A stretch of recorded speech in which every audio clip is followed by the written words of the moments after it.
अस्सलाम वालेकुम। उम्मीद करती हूँ आप सब खैरियत से होंगे और आप देख रहे हैं उम्मे ऐमन फूड। और यहाँ मैं आज आपको बनाना सिखाऊंगी कि जैसे कि ये हल्दी, हमारी साबुत हल्दी, कच्ची हल्दी आ चुकी है मार्केट में और ये साल में एक दफ़ा आती है और इसको किस तरह आपने सेव करना है, किस तरह ड्राई करना है। बिल्कुल भी धूप की आपको ज़रूरत नहीं पड़ेगी और बहुत ही आसानी के साथ आज मैं आपको बताऊंगी कि आपने इसको कैसे ड्राई करना है। बिल्कुल आप अपने कमरे में, अपने घर के अंदर इसको ड्राई कर सकते हैं।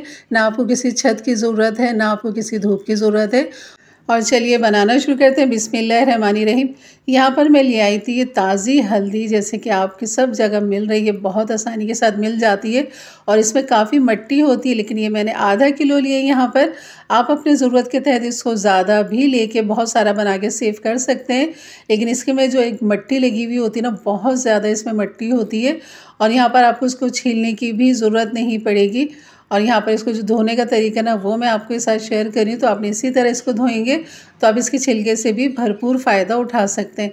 तो यहाँ पे आप देख सकते हैं यहाँ पे कितनी अच्छी मिट्टी है। यहाँ पर ठीक ठाक पानी इसका गंदा हो चुका था तो वो मैंने फेंक दिया है। 5 मिनट मैंने उसको उसी में पड़ा रहने दिया। फिर ये दूसरा पानी लिया, इसमें को भी मैंने 5-6 मिनट पड़ा रहने दिया। उसके बाद मैंने डाला इसके अंदर 2 टेबल स्पून लाहौरी नमक, यानी कि आपने आयोडीन नमक नहीं डालना, अपने लाहौरी जो खुला नमक मिलता है वो आप अपनी सब्जियों के लिए और फ्रूटों को धोने के लिए, जैसे कि मैं हमेशा रखती हूँ लाहौरी नमक, तो आप भी इस तरह रखें। आयोडीन से इतनी सफाई नहीं होगी जितना अब एक लाहौरी जो हमारा देसी नमक है ना, उससे सफाई होगी।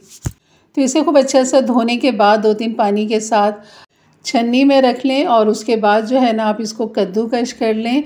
वरना अगर आप छुरी की मदद से बारीक बारीक काटेंगे तो काफ़ी टाइम ज़्यादा ले लेता है।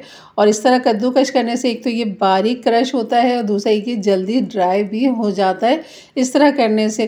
तो जैसे कि मैंने शुरू में कहा था कि हम छिलके नहीं उतारेंगे, लेकिन ये एक मैंने बगैर छिलके वाला आपको दिखाया कि इस तरह भी आप कर सकते हैं और छिलके के साथ भी करेंगे ना तो कोई ज़्यादा फ़र्क नहीं पड़ने वाला। बस ये है कि आपको भरपूर जो मतलब कि हमारी हल्दी का मज़ा है ना और जो फ़ायदे हैं भरपूर आपको इसमें मिलेंगे, क्योंकि इसके छिलकों में भी फ़ायदे मौजूद होते हैं। तो यहाँ पर एक तो मैंने इस तरह कर लिया और बाकी मैं तमाम जो है ना बग़ैर छिले करूँगी। और मेरे हाथ जो है ना पीले हो चुके हैं ना, लेकिन आप छिलकों के साथ करेंगे तो आपके हाथ पीले नहीं होंगे। हाँ, वैसे अल्लाह कुंवारी बच्चियों को जो ना उनके हाथ जल्दी पीले करे और उन्हें शादी की खुशियाँ दिखाए, आमीन सुम्मा आमीन। और यहाँ पर मेरे पास ये चॉपर था तो मैंने इसमें काम ज़्यादा आसान कर लिया अपने लिए। अगर आपके पास हो तो बिल्कुल बेहतरीन है, क्योंकि गाजर कद्दूकश करने वाला अगर आपके पास कटर है, इस तरह चॉपर है, तो फिर आप ज़रूर इसके अंदर इस तरह कर लें तो मिनटों का काम हो जाता है इसके अंदर। और देख सकते हैं बिल्कुल बारीक ये चॉप हो चुका है यहाँ पर। अब कुछ भी नहीं करना आपने, बस इसको निकालना है, ट्रे के अंदर फैलाना है और अब अपने कमरे के अंदर रख लें जहाँ आपको मतलब ज़्यादा आपको उठना बैठना है या थोड़ा बहुत पंखा अगर वहाँ चलता है तो बिल्कुल आप रख सकते हैं। तो ये 2 से 3 दिन में बिल्कुल ड्राई हो जाता है ये। या फिर आप इसके लिए ख़ास तौर पे एक पंखा चला के रख दें रात भर के लिए अलग से कमरे के अंदर, तो बहुत जल्दी ये ड्राई हो जाता है। और ये देखें, बस मैंने इसको फैला लिया और आधा किलो में ये कितना बनेगा ये भी मैं आपको दिखाती हूँ। अभी ये मैंने छोटी ट्रे है जिसी के अंदर इसको फैला लिया, लेकिन ये सिमटते सिमटते जो है ना बिल्कुल ड्राई हो जाएगा और ये बिल्कुल ट्रे जो है ना नज़र आने लग जाएगी। जैसे कि अभी हल्दी से बिल्कुल छुप गया है ये कद्दूकश हल्दी से। और यहाँ पर आप देख सकते हैं बस मैंने फैला दिया। अब इसको जो है ना मैं पंखे के नीचे रख दूँगी और फिर आप इसको आराम से 2 दिन के लिए पड़ा रहने दें।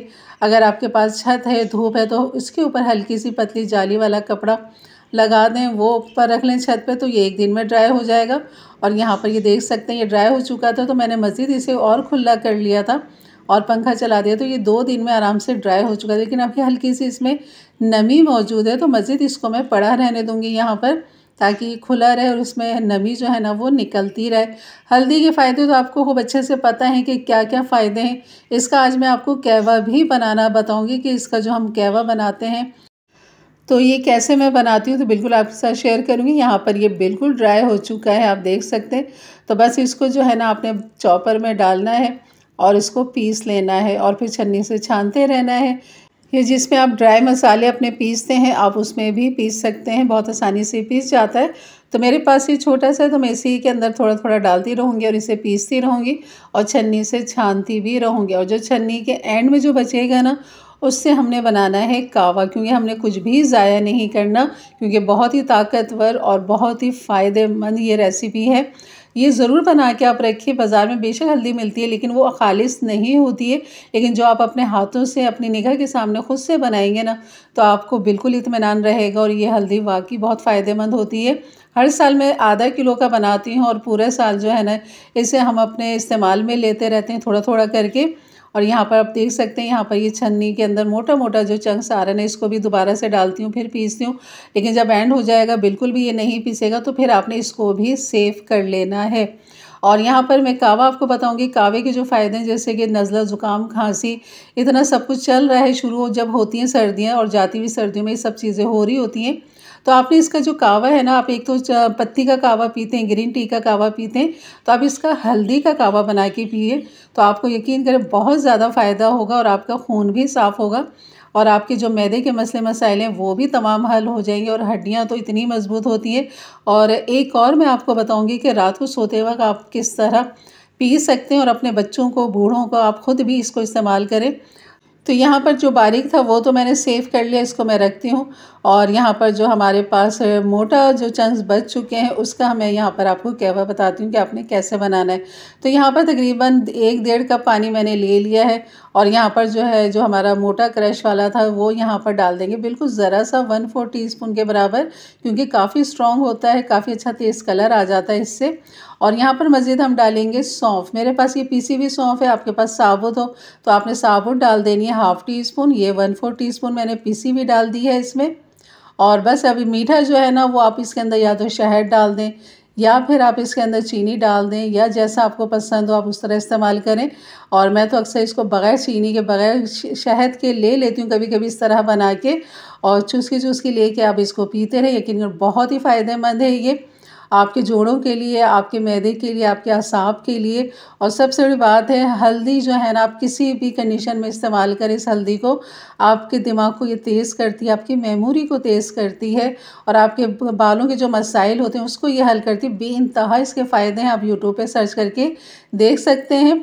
तो एक चीज़ जो है, जो हम सर्दियों में अक्सर इस्तेमाल करते हैं, मैं आपको लाजमी बताऊँगी, बहुत ताकतवर है और ये सिर्फ सर्दियों में ही इसका इस्तेमाल किया जाता है। और इसकी जो रेसिपी है ना, बिल्कुल मैं ज़बानी अभी आपको मैं बताऊंगी, तो आपने ज़रूर उसको इस्तेमाल करना है। जैसे कि रात में सब अक्सर लोग दूध पीते हैं, लाजमी पीते हैं, नीम गर्म दूध पिया जाता है सर्दी के अंदर। लेकिन आपने जो है ना, एक काम ये करना है कि जब दूध को उबालें, जब उसमें उबाल आ जाए और उसका कर दें चूल्हा बंद, और फिर आपने उसको जो है ना 40 मरतबा जो है ना आपने फेंटना है दूध को, किसी भी मग्गे की मदद से, या फिर जो चाय निकालने की छोटी सी एक कटोरी डंडी वाली होती है उससे साथ आप उसको 40 मरतबा थोड़ा ऊपर ले जाते हुए उसे फेंटें। तो एक तो ये दूध की ताकत इसके अंदर आ चुकी। दूसरा ये, इसके अंदर आपने डालना है मीठे के लिए शहद। तीसरा आपने डालनी है इसके अंदर हल्दी। हल्दी जो है, जैसे कि अगर आधा किलो दूध है तो उसमें आपने 1/2 टीस्पून से थोड़ी सी कम आपने करके डालनी है, क्योंकि खालिस हल्दी है ये बिल्कुल। और उसके बाद फिर जब हल्दी और शहद चला गया इसके अंदर, तीसरी चौथी चीज़ जो है ना आपने इसके अंदर डालनी है असली घी। अगर आपके पास है, आपका अपना होममेड घर का बना हुआ असली घी है, तो बिल्कुल बहुत ही फ़ायदेमंद है, तो वो आप डाल दीजिए। या आप जहाँ से लेते हैं आपको यकीन है कि ये असली घी है, तो बिल्कुल आप इसमें असली घी जो है ना, कम से कम आधा किलो दूध के अंदर आपने डालने हैं 3 टेबल स्पून। और डाल के खूब अच्छा से इसे मिक्स करें, फेंट लें इसको। और ये आपका बेहतरीन सा जो है ना, ये कह लें कुछ तक कहूँगी मैं तो इसे, इतना ताकतवर है ये। आप इसको नीम गरम चुस्की लेके पिएं और बच्चों को पिलाएं, बड़ों को पिलाएं, और आप यकीन करें इतनी ताकत, तवानाई सर्दी में रहेगी आपके। और यही तवानाई जो है ना, आपको आपकी गर्मियों में आपके इस्तेमाल में आएगी, क्योंकि गर्मियों में भी खाया पिया तो जाता ही नहीं, सारा जो खाना पीना वो सर्दियों में ही दिल कर रहा होता है इंसान का। तो इसलिए इसमें ज़्यादातर मछलियाँ, पाए, ये सब ताकतवर चीज़ें चल रही होती हैं। और अल्लाह की बहुत सारी नेमतें हैं जो इंसान खा रहा होता है सर्दियों में, तो क्यों ना भरपूर इसका फ़ायदा उठाया जाए इस दूध के साथ। तो इस दूध जो है ना, आपने जब पीना ही है तो ये कुछ चीज़ें इसके अंदर मिलाएं और इसको इस तरीके से बनाएं, पूरे घर को पिलाएं। ख़ासतौर पर ख़वातीन लाजमी पिएँ, क्योंकि जब वो अपने अंदर तवानाई रखेंगी तो ही वो अपने घर बच्चों को संभाल पाएंगी। तो कहने का मकसद है, बेचारी वो सबको तो पिलाती हैं लेकिन अपने लिए बस थोड़ा सा 1-2 घूंट लिया और ख़त्म। ऐसा ना करें, बिल्कुल अपना भरपूर ख्याल रखें, क्योंकि आपने ही पूरे घर की तवानाई का ख्याल रखना है। तो बिल्कुल बनाइए मेरे अंदाज से, मेरे तरीके से। और अगर आप अभी से अपने बच्चों को हल्दी का, खालिस हल्दी का इस्तेमाल करवाते रहेंगे ना, आप यकीन करेंगे जैसे कि बच्चे गिरते हैं और एक्सीडेंट वगैरह हो जाता है बड़ों का, बच्चों का, तो हड्डी नहीं टूटेगी, क्योंकि ये हल्दी जो है ना हड्डी को बेनतहा मजबूत करती है। चाहे बच्चे गिरें या कुछ भी, ऊंचाई से गिरें, कुछ भी हो, जैसे कि हो जाता है, छोटा मोटा एक्सीडेंट भी हो जाता है, तो उसमें हड्डी टूटने का डर होता है। तो आपने अपने बच्चों की या बड़ों की हड्डियों को मजबूत करना है तो इसका इस्तेमाल लाजमी रखें। चुटकी चुटकी जो है ना पीते रहें, गर्मियाँ भी होना तो भी आपने अपने मिजाज के हिसाब से इसकी क्वांटिटी को कम करते हुए लाजमी चुटकी चुटकी लेते रहना है।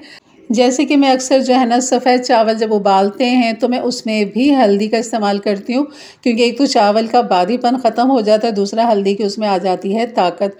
तो हमें कलर को नहीं देखना, हमने अपनी सेहत को देखना है। तो बिल्कुल इस तरह भी आप बना के खा सकते हैं।